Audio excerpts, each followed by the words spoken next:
Kurdish refugees in Nashville still struggle with the trauma experienced in their homeland. While some Kurds deal with health issues from physical wounds, many are influenced by the emotional scarring of surviving genocide. Muhammad Aziz, a survivor of Saddam Hussein's chemical attacks on the Kurdish city of Halabja, still suffers serious health problems from his exposure to the toxic gases. After coming to the U.S., Aziz has found that the American healthcare system remains unable to meet the demanding needs of his condition. On March 16, 1988, Muhammad Aziz was visiting his family in Halabja when Iraqi planes began bombing the city. They took shelter in their basement and waited.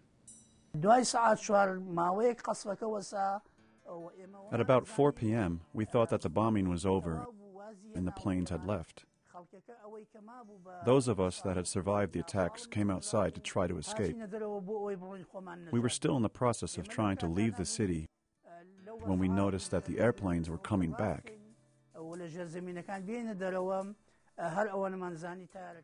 This time, things were different. We could hear the rockets being fired into the city, but we could not hear the rockets exploding. When we came out, we could see the situation had gotten much worse.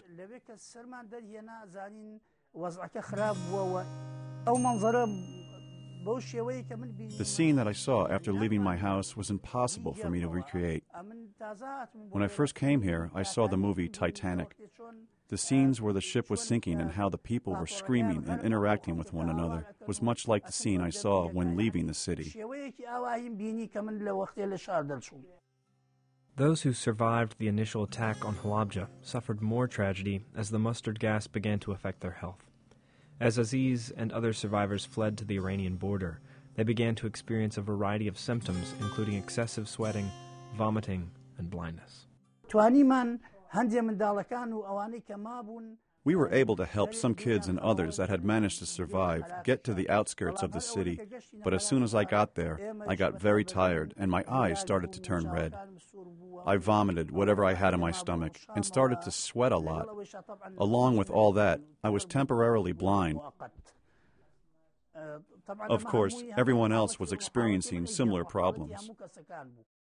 We were able to get about 2 kilometers from Halabja, but then we all fell down out of weakness. Those of us that survived the journey were sent to Tehran, where we were divided up and sent to different hospitals throughout the city. The most critically injured survivors were sent by Iran to other countries to receive treatment.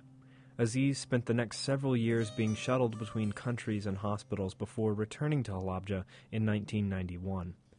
But Aziz was far from cured and his health continued to decline. Eventually, he was forced to flee as a refugee again, this time to Syria, where Aziz was offered resettlement to the United States. As a human being, I am extremely grateful and happy because I was taken from a very bad situation, but all of my problems were not solved.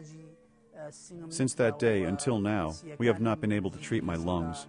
75% of my lungs are still damaged, and I am still trying to find a cure. When refugees arrive in the U.S., they have access to health care for the first 6 months. After that period of time, they must find benefits through employment. Because Aziz's health problems made it impossible for him to work, he was able to apply for TennCare, but his doctor was unable to diagnose his problems, and the medicines didn't always help. I was assigned to a family doctor who I explained my situation to. He told me that my particular situation demanded a specialist and that I needed to be assigned to one. My case was sent to Vanderbilt, where I was assigned to Dr. Millstone. When I first met Mr. Aziz, I was not completely sure of the diagnosis, and at that time, I put him through numerous diagnostic tests, including a test where I ran a camera down into his lungs to look at the lung tissue and to biopsy the lung tissue so I would be certain of the diagnosis. Dr. Aaron Millstone, a pulmonologist at Vanderbilt, eventually determined that Muhammad Aziz was suffering from bronchiolitis obliterans, a chronic illness caused by exposure to mustard gas. Dr. Millstone's diagnosis of Mr. Aziz's condition received national attention when it was published in the Journal of the American Medical Association. Muhammad Aziz's diagnosis was the first of its kind in the United States. But the rarity of Muhammad Aziz's condition, combined with limitations of his healthcare coverage, have made treating his illness exceedingly difficult. Most of the medicines that I'm using in Muhammad's case are temporizing. They don't cure the illness, they don't fix the underlying disease, but the idea behind the medicines is to give him better quality of life so that he's not in the hospital as much, so that he's not in the emergency room as often.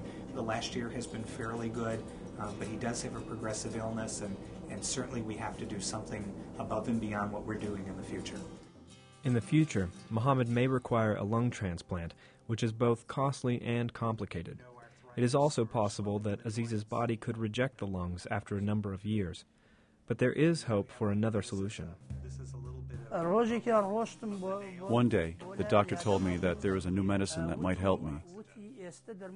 He said that this medicine is called gamma interferon and has been used successfully in Iran and Europe for treating others who have lung problems like mine. There has been data out of the Middle East, mainly studies done in Iran, that have looked at giving the drug interferon for patients with mustard gas injury. And the data for interferon in the Middle East from these Iranian studies is quite good. It's expensive, it's investigational here in the United States, it's not approved by our Food and Drug Administration, and so Muhammad and I have been exploring numerous avenues to try and get him that drug. I asked my doctor to see how much it would be if I bought it myself. He said that I would need $20,000 for just 1 year's treatment. My income is not that much, where I can come up with that amount of money so that I can buy that medicine.